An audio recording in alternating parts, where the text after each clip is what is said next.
known to history as Cleopatra, or Cleopatra VII,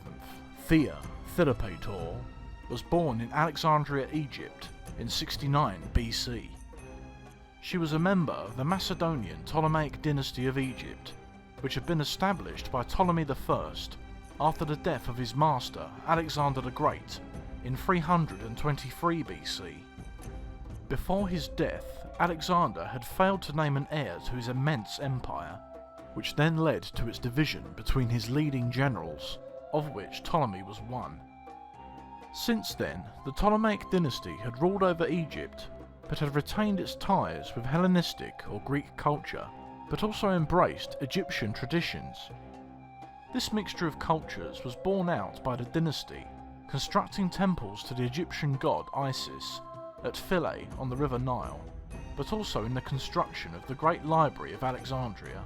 and also the Great Lighthouse, which helped to make the city one of the most important cultural and trading centres in the ancient world. The name Cleopatra, which had been the name of Alexander the Great's youngest sister, was given to many female members of the Ptolemaic dynasty, as was the name Ptolemy for its male members. Indeed, it was also common in the Ptolemaic dynasty for brothers and sisters to enter into incestuous marriages with one another, which was supposed to preserve the purity of the dynasty's bloodline. Cleopatra spent much of her time in the royal palace of Alexandria, and had, by the time she had reached adulthood, been well educated in the prominent languages of the ancient Mediterranean, such as Greek, Egyptian and Latin, and it is fair to assume that she was an intelligent young woman if one takes into account her actions later in life. Cleopatra's probable father, Ptolemy XII, had come to the throne in 80 BC after his predecessor, Ptolemy XI, had been lynched by a mob after he had murdered his wife, Berenice III, who was the last surviving daughter of Ptolemy IX. This lynching meant that the only descendants of Ptolemy I, the founder of the dynasty, were the two bastard sons of Ptolemy IX, who were in this time in exile in the kingdom of Pontus. The eldest of the two, Ptolemy XII, Cleopatra's father, then assumed the Egyptian throne, whilst his younger brother took the throne of Cyprus. The only problem was that Ptolemy XI, before being lynched, had left Egypt to the Roman Republic in his will, which then led to the new king, Ptolemy XII, seeking its backing for him to be ruler of Egypt by the use of bribes, which he succeeded in doing by paying both Julius Caesar and Pompey the Great a sum of 6,000 talents each. An alliance was then formed between the Roman Republic and Egypt, which meant that Ptolemy XII's rule was secure for the time being, but his power in the kingdom was now largely dependent on Roman backing. However, this newfound security proved to be short-lived, as Rome then invaded Cyprus in 58 BC, during which the Egyptian king's brother, Ptolemy of Cyprus, committed suicide, which in turn led to widespread riots in Egypt due to Ptolemy XII's failure to help his brother against Rome. He was then subsequently dethroned as king of Egypt and fled to Rome,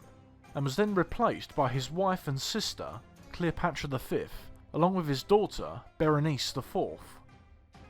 After arriving in Rome, Ptolemy XII, who is likely to have brought the young Cleopatra with him, tried and failed to bribe the Senate into helping him to retake Egypt, but he then later secured the backing, with the help of bribes, of an army under the proconsul of Syria, Aulus Gabinus, to invade Egypt. The kingdom soon fell in 55 BC, and Ptolemy XII then executed his daughter Berenice and reclaimed the throne, but his bribes to Rome had left Egypt in considerable financial trouble,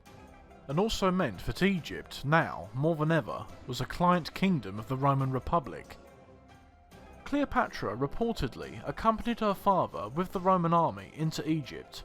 along with a young Mark Antony, or Marcus Antonius to give him his full Latin name, who was a cavalry general at the time. Indeed, Antony would later state that he fell in love with Cleopatra on the campaign to invade Egypt. Then, in 51 BC, Ptolemy XII died, and bequeathed his kingdom to both Cleopatra and her younger brother Ptolemy XIII, and they were then made joint rulers of Egypt.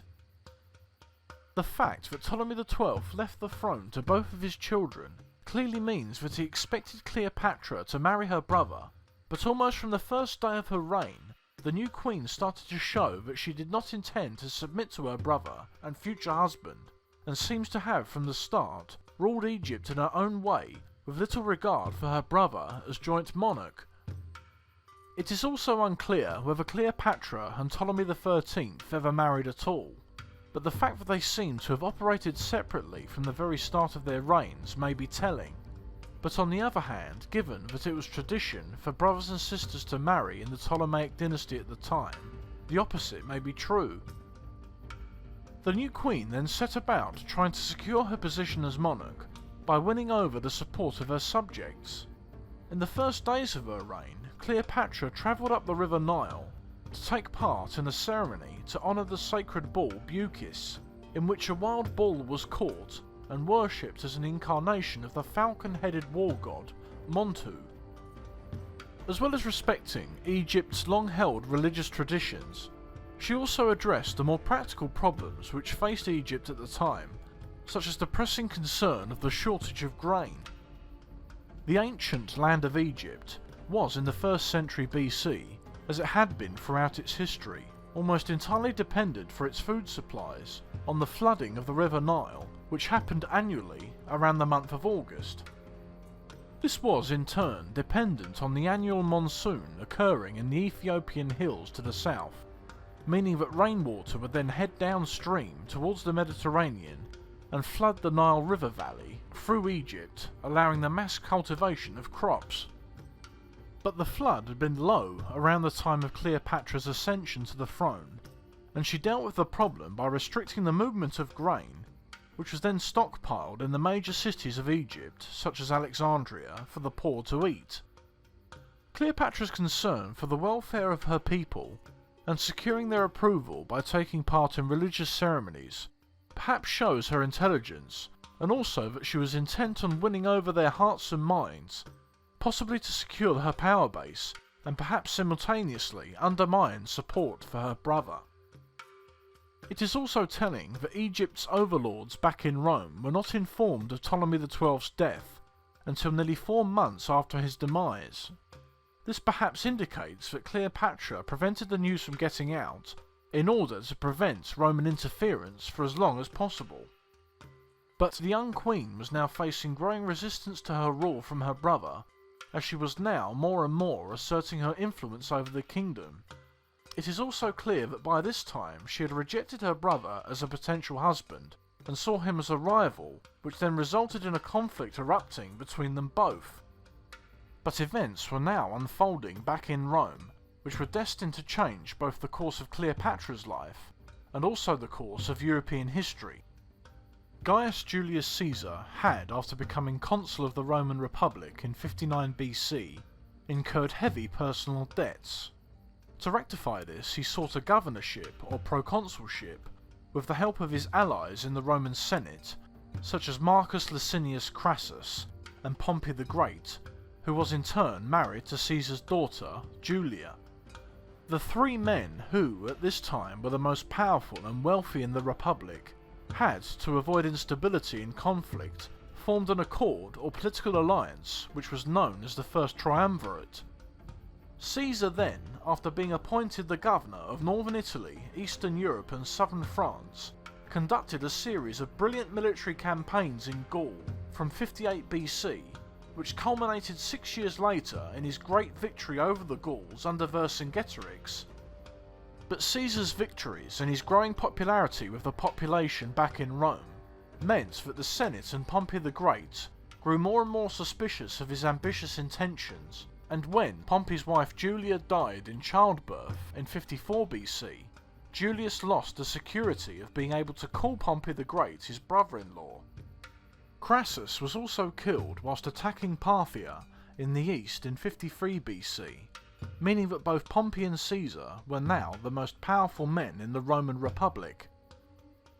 The Senate and Pompey then demanded that Caesar leave his 4 legions in the north and return to Rome,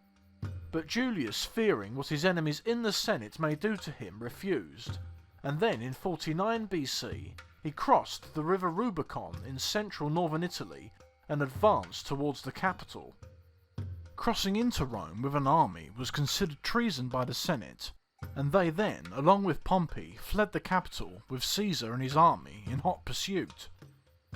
The senators, along with Pompey the Great, then gathered their forces in Greece to retake power, but Caesar, along with his army, then crossed the Adriatic Sea and defeated Pompey at the Battle of Pharsalus on the 9th of August 48 BC. Tensions had now also reached boiling point in Egypt, as Ptolemy XIII and his regent Pothinus seized control of Alexandria and forced Cleopatra to flee to Syria. She then quickly raised an army and returned to Egypt to fight for her throne. By this time, Pompey, who had survived the Battle of Pharsalus, had fled from Greece and crossed the Mediterranean via Cyprus. He then arrived offshore in Egypt and sent emissaries to Ptolemy XIII, asking to be given refuge. The young king's advisors, including Pothinus, then debated what best to do, as they knew that Caesar was bound to follow, and deducted that both letting Pompey go, as well as accepting him and giving him refuge, would potentially anger or make an enemy of Caesar. The decision was then made to murder Pompey, and on the 28th of September, 48 BC, he was stabbed to death whilst travelling ashore. Caesar then arrived a few days later, and after being presented with Pompey's severed head, turned away in disgust. This was arguably one of the turning points in the balance of power between Ptolemy XIII and Cleopatra, as Caesar clearly still had great respect for Pompey, even though his killing worked to his advantage. He then ordered both Ptolemy XIII and Cleopatra to stand their armies down and come to a peace agreement, and also demanded that Egypt repay a portion of its debts to Rome, which Ptolemy XIII refused to pay, which also further damaged his image in Caesar's eyes. Indeed, Caesar needed a ruler in Egypt on whom he could rely, and who would be willing to pay at least some of the money he desperately needed. He then acted to broker a peace between Cleopatra and Ptolemy XIII, and also to win over the hostile Egyptian populace, proclaimed that their younger brother and sister, Ptolemy XIV and Arsinoe IV, were to be made rulers of Cyprus, which Rome had annexed a decade before. Cleopatra was then summoned in order for her and her brother to come to an agreement, but she initially sought to meet Caesar alone, as the young queen had heard rumours regarding his libido, and resolved to meet with him one-on-one in order to gain an advantage over her brother. Cleopatra then left her army in the desert, and was smuggled by one of her servants into Alexandria via the harbour by boat in a bed sack. Her servant then somehow managed to smuggle her through the streets, into the royal palace past Caesar's legionary guards, and finally into his bedchamber. Although the first meeting of Cleopatra and Julius Caesar has an almost mythical or even romantic status for us today, when one considers that the success of the first meeting with the most powerful man in the world must have been the most important moment of Cleopatra's life thus far, one can only imagine the pressure and nerves that she must have felt, as failure to impress the Roman leader would have almost certainly have meant certain death. Also, contrary to the sexual or even seductive image we have of Cleopatra, there is little evidence and no contemporary accounts of what she actually looked like, but the Roman historian Cassius Dio stated that she was brilliant to look at, but on the other hand, the Greek historian Plutarch wrote 100 years before Dio that her beauty was not in itself altogether incomparable, nor such as to strike those who saw her.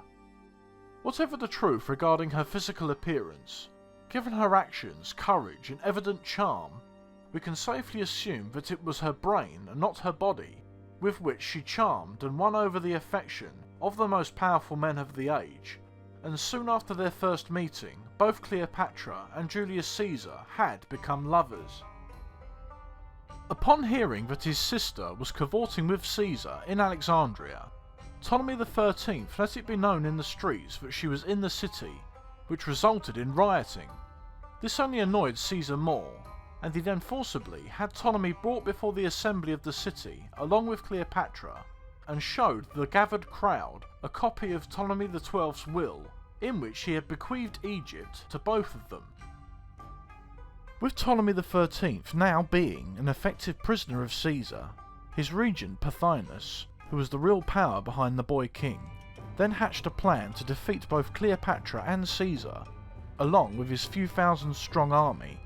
by ordering Ptolemy XIII's 20,000 strong army to attack and besiege the royal palace, in which Ptolemy XIII was held prisoner. A fire then broke out in the harbour of the city, perhaps started on Caesar's orders,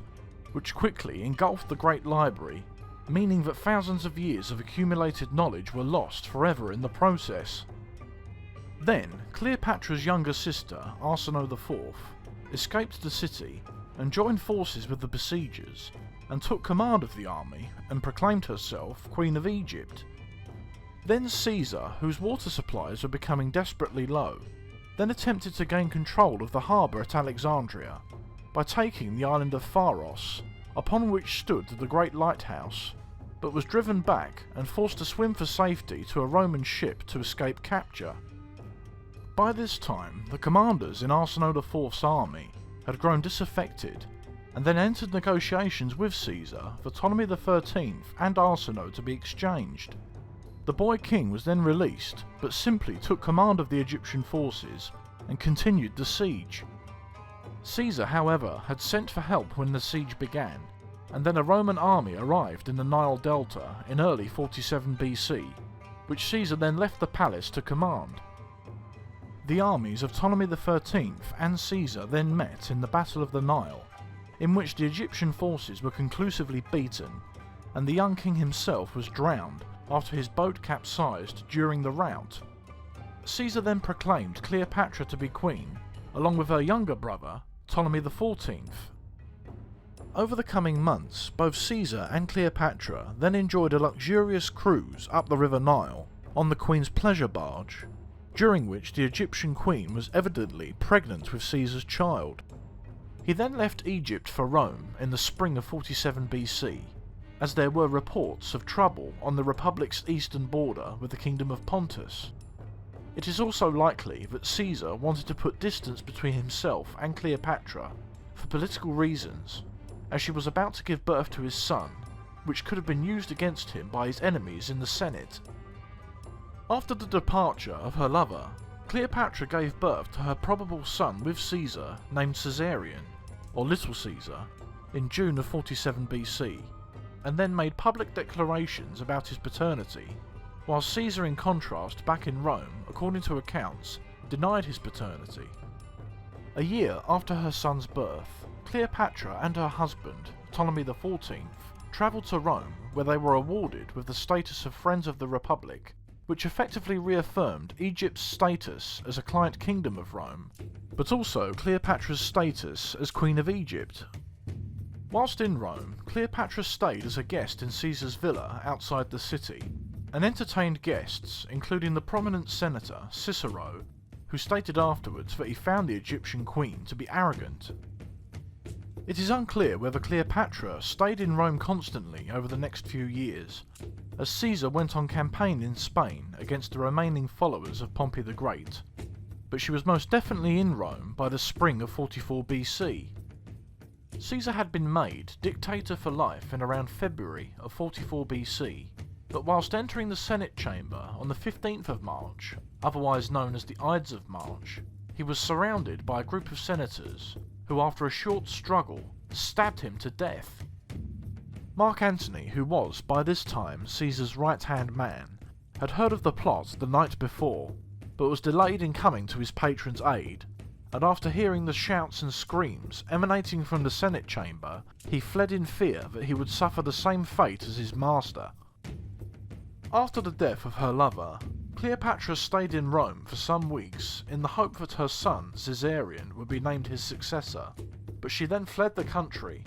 when it became evident that Caesar had named his great-nephew, Octavian, aged 19, as his heir, which automatically made her and her son a target for the new regime. Octavian then took Gaius Julius Caesar's name as his heir,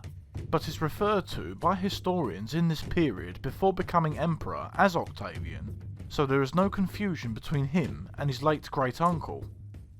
Cleopatra then returned to Egypt, and a few months after arriving there, had her husband and brother, Ptolemy XIV, murdered by poisoning. It is unclear whether this was done because her brother was starting to question her decisions, but she soon elevated her son Caesarion to the status of joint monarch, thusly making him Ptolemy XV. She had now effectively eliminated anyone who could oppose her, at least in Egypt, but with Caesar gone, Cleopatra would, at some point, have to choose to support one or the other of the claimants that would inevitably rise to fill the now gaping power vacuum at the pinnacle of Roman politics. Since Julius Caesar's murder, his assassins, led by Marcus Brutus and Gaius Cassius, had fled Rome and set up a power base in the Eastern Empire, stretching from Greece to Syria. An army, led by Octavian and Mark Antony, then arrived in Greece and defeated Caesar's assassins and their followers in the two battles of Philippi in October of 42 BC. The territories of the Roman Republic were then divided between the leading supporters of Julius Caesar, with Octavian eventually taking control of the western territories, including Spain and Gaul. Antony, on the other hand, took control of the eastern territories, including Greece, Anatolia, Syria, Palestine, and eastern North Africa. And the third prominent supporter of Caesar, Marcus Lepidus, governed the western territories of North Africa around Carthage. This alliance between Julius Caesar's followers was known as the Second Triumvirate, and the next decade would largely involve the three parties vying with one another for the ultimate domination of the Roman Republic. Antony then summoned Cleopatra in 41 BC to a meeting at his base located in Anatolia, modern-day Turkey, in which she convinced him to have her sister Arsinoe IV, who had rebelled against her at the Siege of Alexandria, executed. She had been held in exile at the Temple of Artemis near Ephesus in Greece, and according to accounts was dragged from the temple and summarily dispatched. This demonstrates how cunning and ruthless Cleopatra could be. Indeed, nearly every decision she made during her lifetime could be interpreted as a calculated move to both secure her rule in Egypt and also ensure the survival of her dynasty through her children. Indeed, one of the key remaining questions about her is, did she in any way care about both Julius Caesar and Mark Antony, or did she simply see them as means of obtaining greater power?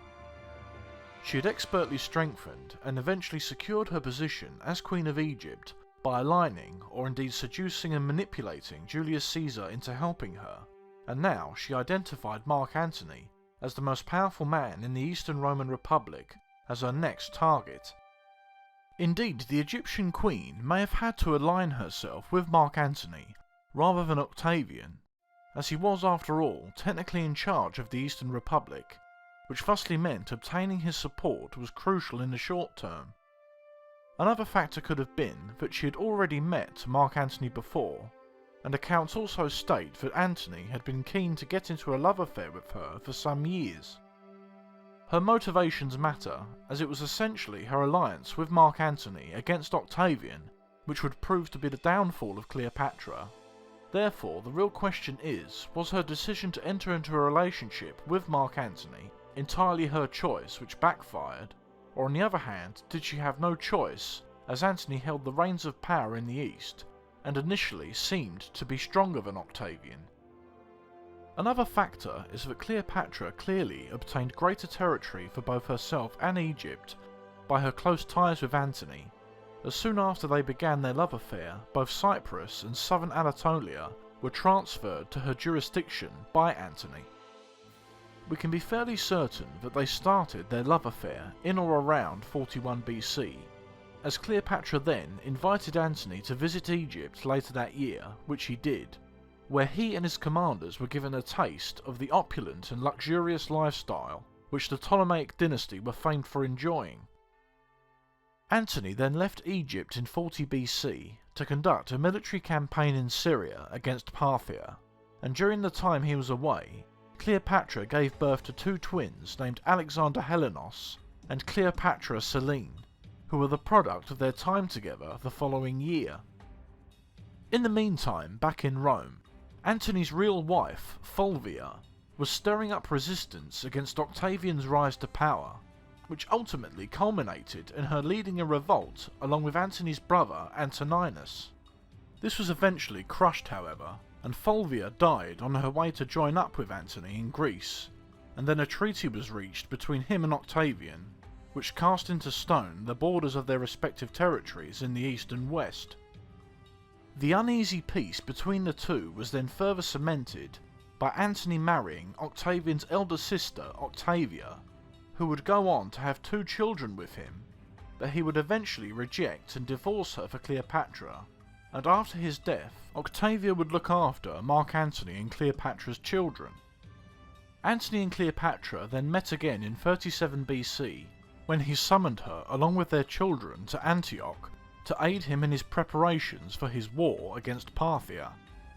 During their time together, Antony further extended Cleopatra's domains in the east, around modern-day Lebanon, portions of Palestine and also territories in Arabia, along with Crete and portions of Libya. But giving away large amounts of territory to Cleopatra proved to be a propaganda coup for Octavian in the west, which he then used to gradually build up senatorial and public opinion against his rivals.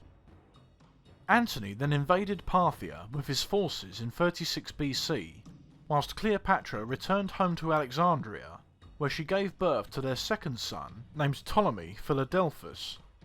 However, she soon received word that her lover's campaign had ended in disaster, and she then travelled back to Antioch to his aid. Antony then journeyed with Cleopatra to Alexandria, where he met his second son for the first time, and then started to plan another campaign in the east, with the goal of attacking Armenia, who had betrayed him in his initial campaign against Parthia by deserting him. Before the campaign, his true wife Octavia arrived in Greece, and brought with her 2,000 troops to aid her husband, but Antony told her not to journey any further east, and shortly afterwards, in 32 BC, he divorced her, which in turn was used against him by Octavian in Rome, who sought to portray his sister as a wronged woman. Octavian also tightened his grip on the western half of the Roman Republic in 35 BC, when his forces and allies defeated Sextus Pompey, son of Pompey the Great, who was the last remaining opponent of Caesar's heirs. However, Octavian had been helped in Sicily against Pompey, as it had been occupied by the third member of the second triumvirate, Marcus Lepidus, via Carthage. But after Sicily had fallen, Lepidus then demanded that Octavian hand over Spain and Gaul to his jurisdiction. His armies then, humiliatingly, defected to Octavian, resulting in Lepidus being stripped of all of his offices, and his lands in North Africa coming under Octavian's control, meaning that he was now the master of the entirety of the Western Republic. Meanwhile, Antony, with his reinforcements, marched into Armenia, and then captured its royal family, after which he returned to Alexandria and held a triumphal parade, in the Roman style, to honour his victory, where he presented the riches of his foes to Cleopatra. This victory seems to have filled both Antony and Cleopatra with confidence, as they then, intoxicated by their triumphs over their enemies, bestowed titles and land on their infant children in an attempt to form a kind of dynastic empire. Most notably, Cleopatra proclaimed her son Caesarion to be the true heir to Julius Caesar, an act which now made hostilities with Octavian inevitable, and they then wrote to the Roman Senate for its approval, which then became known as the Donations of Alexandria. Octavian then tried once again to use this as propaganda, but it was suppressed by the Senate, although this latest example of Antony and Cleopatra's extravagance and disregard for Roman lands and authority effectively meant that the final confrontation was now only a matter of time. Tensions between East and West then steadily grew, with both sides accusing the other of deceit and intrigue, with Octavian claiming that Antony was under Cleopatra's spell, as well as marrying her while still being married to his sister Octavia, both of which, in a manner of speaking, may have been true. Antony, on the other hand, accused Octavian of wrongfully removing Lepidus from his lands and position in North Africa. Both sides then began military preparations against the other in 32 to 31 BC, with Antony and Cleopatra gathering ships and troops in Greece, whilst Octavian, who was also mustering his own forces, obtained the Senate's backing against Antony, in which he was stripped of the office of consul, and war was then declared on Cleopatra, with the expectation that her lover would fight with her. Antony had moved his fleet to the Ambracian Gulf in late 32 BC, which was a large inlet of water on the southwestern coast of Greece, at the mouth of which was a narrow passage guarded by the small town of Actium. Octavian's forces, led by his brilliant admiral Marcus Agrippa, also harassed Antony's armies overland in Greece, meaning that after an interval of several months, both he and Cleopatra were trapped in or around the Ambracian Gulf by Octavian's fleet and his land forces. Cleopatra then suggested to Antony to break out and head back to Egypt to regroup, which is advice that he seems to have accepted, as their fleet then left the Ambracian Gulf on the 2nd of September 31 BC and engaged Octavian's fleet. The fighting lasted all afternoon, and Antony seemed to have the advantage, as his larger ships, which were packed with troops and ballista, were difficult to board, being taller, and could simply rain down fire on their enemies in their smaller vessels. Then Cleopatra, whose personal fleet had been stationed in the rear, broke through the centre of the battle and headed straight out to sea. Mark Antony then saw that his queen was fleeing and then followed her, meaning that the rest of his fleet, seeing that their commanders were retreating, quickly lost heart and surrendered to Octavian. The Battle of Actium essentially decided the war between Antony and Octavian, and also decided the fate of the Roman Republic, as well as the fates of Cleopatra and Mark Antony themselves. In essence, the battle changed the course of European and world history, as Octavian was now the supreme leader of the Roman Republic, resulting later in him making himself the first emperor of the Roman Empire. It is unclear whether Cleopatra lost her nerve and fled the battle, or whether an escape was planned from the start. It is perhaps telling, however, that the majority of the fleet she left behind with Antony seemed to be unaware of the plan, therefore it is likely that she did run from the battle, or at least the plan was only known to herself and Mark Antony. However, sadly, we will never know. After returning to Egypt, Antony tried and failed to raise more troops against Octavian, which now made it clear to him that he was finally defeated, and he then retreated into a life of seclusion and gluttony in which he drank heavily, whilst lamenting his lost fortunes. Cleopatra, in contrast, spent her time trying to secure the safety of her children, and planned to send Caesarion into hiding after failing to bargain with Octavian to allow her children to keep their lands if she abdicated the Egyptian throne. Cleopatra and her closest servants and advisors then hid in her pre-built tomb, and then sent word to Mark Antony that she had committed suicide. This clearly plunged Antony into even greater depths of despair, as he then thrust a dagger into his stomach, and was then brought before Cleopatra at her tomb, and according to accounts, died in her arms. The last queen of Egypt then embalmed and buried her lover in her tomb, with the permission of her Roman captors, who had now occupied the entirety of Alexandria. Octavian, who had arrived in Egypt by this time, then summoned Cleopatra to come before him, and although she was understandably in a weakened state, she did her best to maintain her dignity and appearance before her enemies, stating that she would not be taken back to Rome and paraded in a triumph before its mob. Octavian gave her his word that she would not be killed, but also gave no assurances regarding taking her back to Rome, and the two then went their separate ways. An informant then told the Queen that she was to be taken back with her children to Rome, so she resolved to end her life in order to be spared the humiliation of a triumphal parade. Popular myth states that Cleopatra had a poisonous snake or asp brought before her, which then bit her, but some accounts state that she took poison, whereas others state that she injected poison into her arm. Whatever the method of delivery, the cause of death was poisoning, and despite being outraged by her suicide, Octavian gave Cleopatra the final honour of being buried in her tomb alongside Mark Antony. Despite excavations and searches around modern Alexandria, the location of the tomb and final resting place of Antony and Cleopatra is still unknown today, and could indeed still be out there, waiting to be discovered. After her death, her children were sent back to Rome under the care of Octavian's sister Octavia,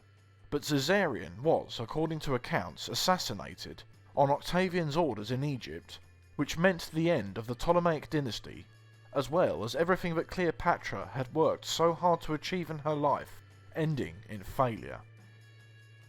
Octavian himself was then proclaimed first emperor of the Roman Empire in 27 BC, and then renamed himself Augustus, meaning revered, and would over his reign prove himself to be, arguably, one of Rome's most effective and capable emperors.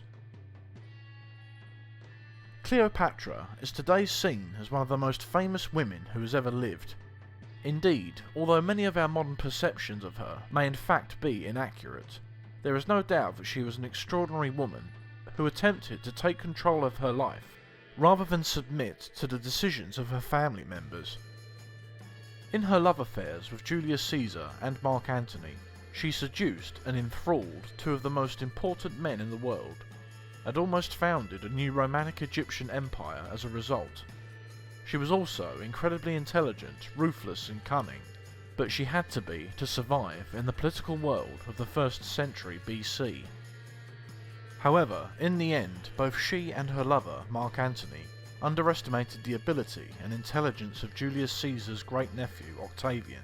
and this, combined with their own blunders and mistakes, sealed their fates. Whatever your opinion of Cleopatra, and why she did the things she did, there is little doubt that there are few people alive today, nearly 2,000 years after her death,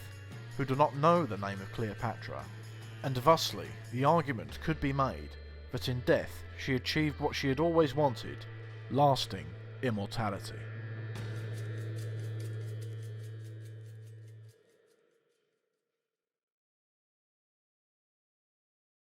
Thank you very much for watching this video. Please like, share and subscribe. Also, please consider helping my channel to grow by donating whatever you can via Patreon. I am a one-man band making these videos, so I need all the help I can get, and would be very grateful for your support.